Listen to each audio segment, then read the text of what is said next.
여러분 안녕하십니까? 광주 MBC 뉴스투데이입니다. 먼저 오늘의 주요 뉴스입니다. 이번 주부터 광주와 전남 지역 주요 기관들에 대한 국정감사가 실시됩니다. 4대강 사업과 원전 비리 등이 주 쟁점이 될 전망이지만 짧은 시간에 여러 기관이 감사를 받아 겉핥기라는 지적도 나오고 있습니다. 광주시가 공모를 통해 선정한 새 야구장 조형물이 적절성 논란과 함께 표절 의혹도 받고 있습니다. 안철수 의원 측이 이번 주 실행위원 명단을 추가로 발표합니다.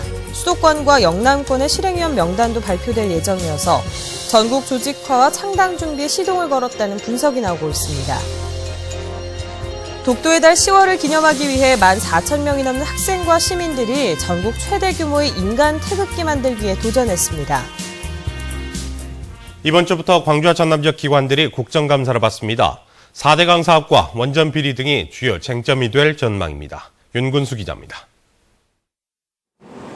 가장 쟁점이 많은 기관은 한빛원전입니다. 국회 환경노동위원회는 내일 영광에서 한빛원전을 현장 시찰하고 원전의 관리 현황 전반을 들여다볼 예정입니다. 특히 지난해 불거진 5, 6호기의 납품 비리, 최근 논란이 된 2호기의 부실 정비 의혹, 잦은 고장과 부실한 안전관리 등에 대해서 국회의원들의 질의가 집중될 것으로 보입니다. 당장 오늘은 영산광 환경청이 국정감사를 받습니다. 4대강 사업 이후 오히려 악화된 수질과 나주 동강의 농지 피해 등이 도마 위에 오르고 대운하다 아니다를 놓고 여야 간의 공방도 치열할 전망입니다. 다만 감사가 국회에서 이루어지고 하루에 8개 환경청이 한꺼번에 감사를 받기 때문에 얼마나 깊이가 있을지는 의문입니다. 법원과 검찰에 대한 국감에서는 국민참여재판의 운영미숙이나 이홍화 씨에 대한 보석 허가, 영두삼위로 끝난 3개 수용대 검찰 수사 등이 거론될 것으로 보입니다. 이 밖에도 광주지방국세청과 시도교육청, 전남대, 광주고용노동청 등이 이번 주에 국정감사를 받습니다. 그러나 짧은 시간에 여러 개 기관을 한꺼번에 감사하는 일정 때문에 이번에도 겉핥기 국정감사라는 비판이 나올 가능성이 높아 보입니다. MBC 뉴스 윤문수입니다. 원자력안전위원회가 한빛원전 2호기 부실정비 의혹과 관련해 두산중공업과 한국원자력안전기술원에 대해 책임을 물을 것으로 보입니다. 민주당 장병환 의원은 최근 열린 원자력안전위원회 국정감사에서 이은철 위원장이 두산중공업과 한국원자력안전기술원에 대해 책임을 묻겠다고 답했다고 밝혔습니다. 장 의원은 또 원자력안전위원회에 대한 집중 질의와 두산중공업 증인 신문을 통해 그동안 제기되어 온 문제점에 대한 잘못을 시인받았다고 덧붙였습니다. 독자 세력화를 추진하고 있는 안철수 의원 측이 이번 주 실행위원 명단을 추가로 발표합니다. 안철수 의원의 싱크탱크인 정책네트워크 내일은 이번 주 중에 호남권의 2차 실행위원 명단을 발표할 예정입니다. 특히 이번에는 수도권과 영남권의 실행위원 명단도 발표한다는 방침에서 전국 조직화와 창당 준비에 시동을 걸었다는 분석이 나오고 있습니다. 광주 시민과 학생들이 전국 최대 규모의 인간 태극기 만들기에 도전했습니다. 독도의 달인 10월을 기념하기 위해 14,000명이 넘는 학생들이 독도는 우리 땅 플래시몹을 벌였습니다. 김인정 기자입니다. 빨간 옷과 파란 옷을 입은 학생들이 경기장 중앙으로 들어섭니다. 서로 감싸듯 경기장을 휘감아 돌며 거대한 태극 무늬를 만들자 무늬 가득 학생들이 들어서고 건, 곤, 감, 리, 괴를 두 손 높이 받쳐들었습니다. 이어서 하얀 두건을 쓴 학생들이 쏟아져 들어오며 나부끼는 태극기를 완성합니다. 독도는 우리 땅이라는 주제로 만들어진 거대한 인간 태극기는 형태를 갖추자마자 입을 모아 애국가를 불렀습니다. 우리 아이들이 독도는 우리 땅이라는 걸 좀 확실하게 알고 우리 지금 역사 왜곡이 상당히 문제가 되고 있는데 아이들에게 바른 역사 의식을 심어주기 위해서 본격적인 플래시몹. 태극 무늬가 화사하게 일렁이고 태극기 깃발 안에서 학생들이 역동적인 플래시몹을 펼칩니다.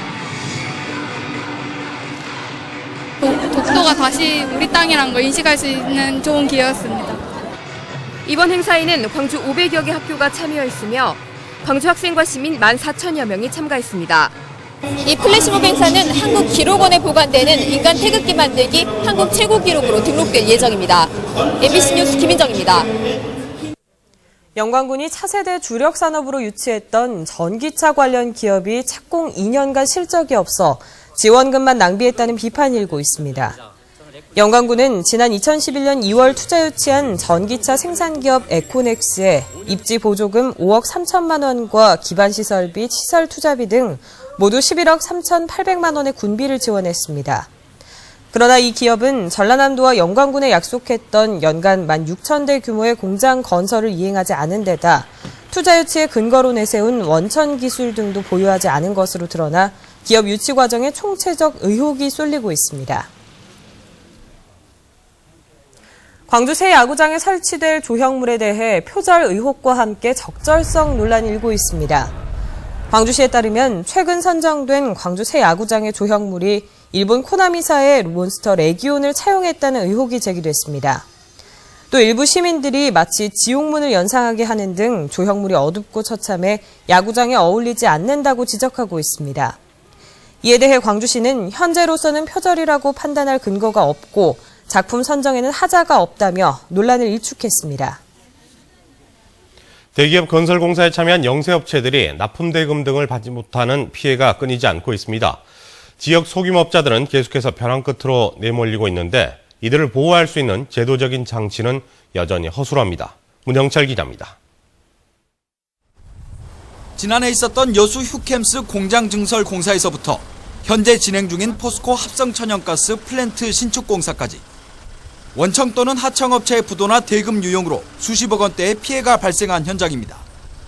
국내 굴지의 대기업들도 소규모 영세업자들을 보호하지는 못했습니다.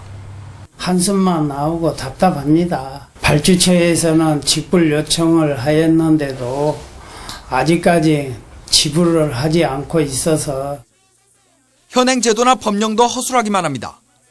지난 6월 개정된 건설산업기본법이 시행됐지만 여전히 자재 납품업자나 현장 근로자들은 그 보호의 범위에서 벗어나 있습니다. 종합건설, 전문건설 이해관계인들이 많잖아요. 이해관계 다 이제 오케이를 해야지 이게 되는 거라. 또 발주처 등을 상대로 체불액을 직접 지급해 줄 것을 요청할 수는 있지만 문제가 된 업체에 공사대금이 지급된 뒤라면 딱히 손쓸 수 있는 방법은 없습니다.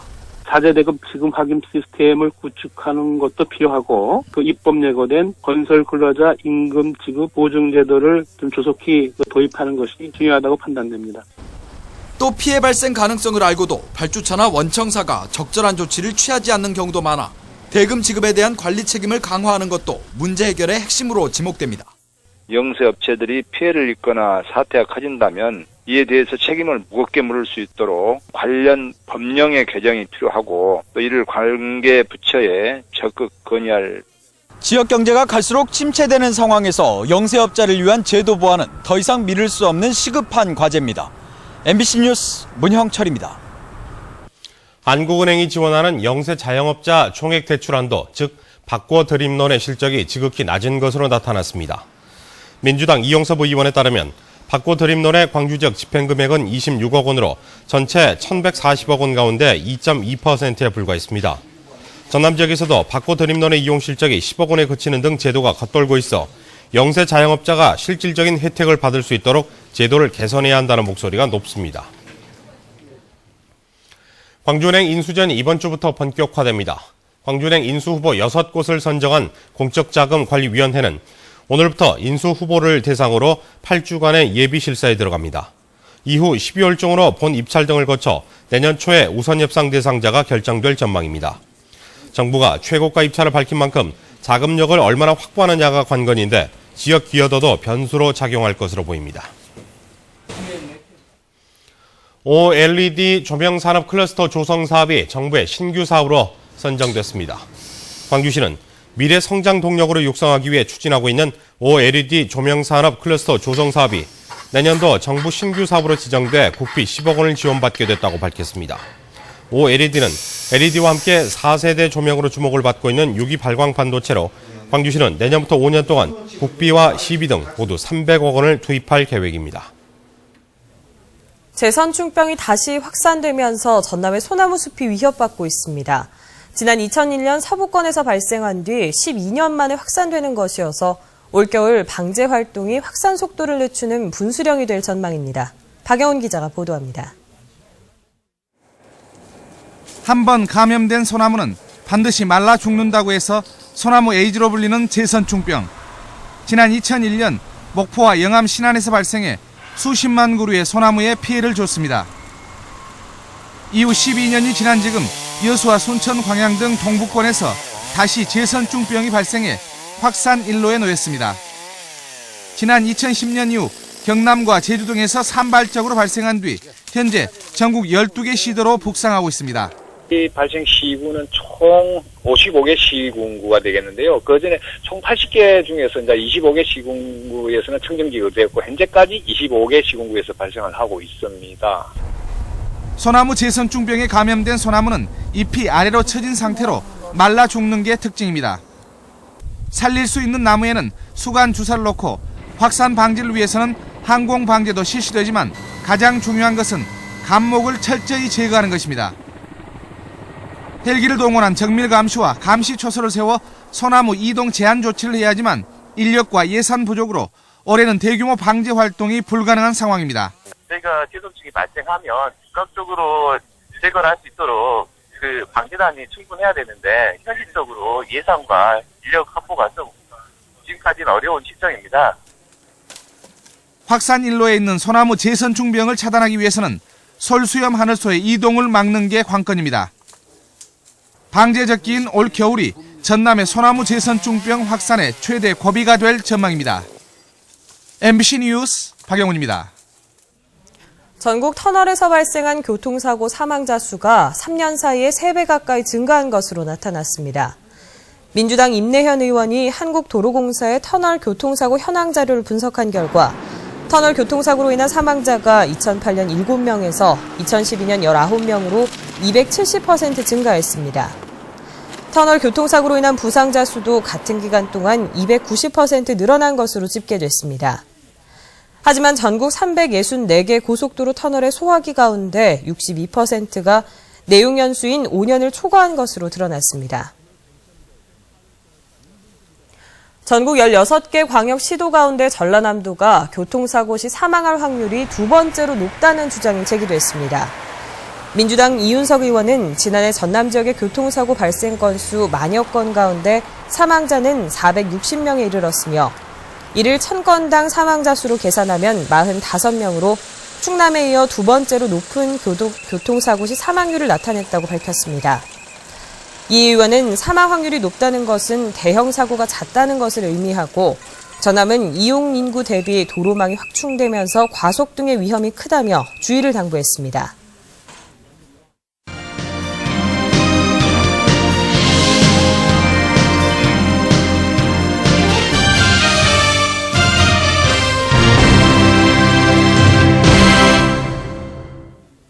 광주 광산경찰서는 술에 취해 상습적으로 이웃 주민들을 폭행한 혐의로 51살 김모 씨를 구속했습니다.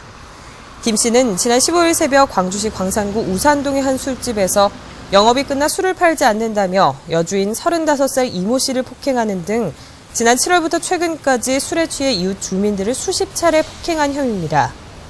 경찰은 폭행 혐의로 시력을 산 김 씨가 집행유예 기간에 범행을 저질러 구속했다고 밝혔습니다. 광주에서 개인 고액 기부자 모임인 아너소사이어티 10호, 11호 회원이 동시에 탄생했습니다. 사랑의 열매에 따르면 익명을 요청한 10호 회원은 중소제조회사를 운영하는 사업가로 지금까지 8,300여만 원의 성금을 기부했으며 앞으로 1억 원의 성금을 추가로 기부하기로 약정했습니다. 또 다른 아너소사이어티 11호 회원은 56살 최석호 씨로 당장 1억 원이라는 큰 돈은 없지만 매월 월급을 쪼개 5년 안에 성금을 기부하겠다고 밝혔습니다. 무등산 정상이 다음 주 주말인 11월 2일 올해 마지막으로 시민에게 개방됩니다. 광주시는 단풍이 절정을 이루는 다음 달 2일 오전 9시부터 오후 4시까지 무등산 국립공원 정상을 일반인에게 개방한다고 밝혔습니다. 개방 노선은 서석대에서 군부대 후문을 지나 지왕봉을 거쳐 부대 정문으로 나오는 코스로 탐방객이 많을 경우 누에봉에서 부대 정문을 통과해 나오는 유턴 탐방 코스도 탄력적으로 운영할 계획입니다. 전남지방 우정청이 예향남도 100만 편지 쓰기 행사를 개최합니다.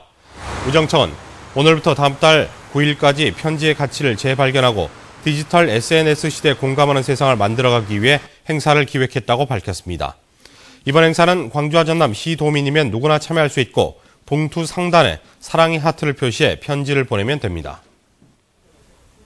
전남 지역 가두리 양식장 10곳 가운데 9곳이 화장실이 제대로 갖춰지지 않아 바다오염을 부추기고 있다는 지적이 나왔습니다. 민주당 김춘진 의원이 해양수산부의 국정감사 자료를 분석한 결과 전남 지역 가두리 양식장 관리사 342곳 가운데 분변이나 하수 등을 자체 처리할 수 있는 시설을 갖춘 곳은 25곳에 불과했습니다. 반면 화장실이 설치되어 있지 않은 양식장은 258곳에 달했고 59곳은 아예 바다에 투기하고 있는 것으로 나타났습니다.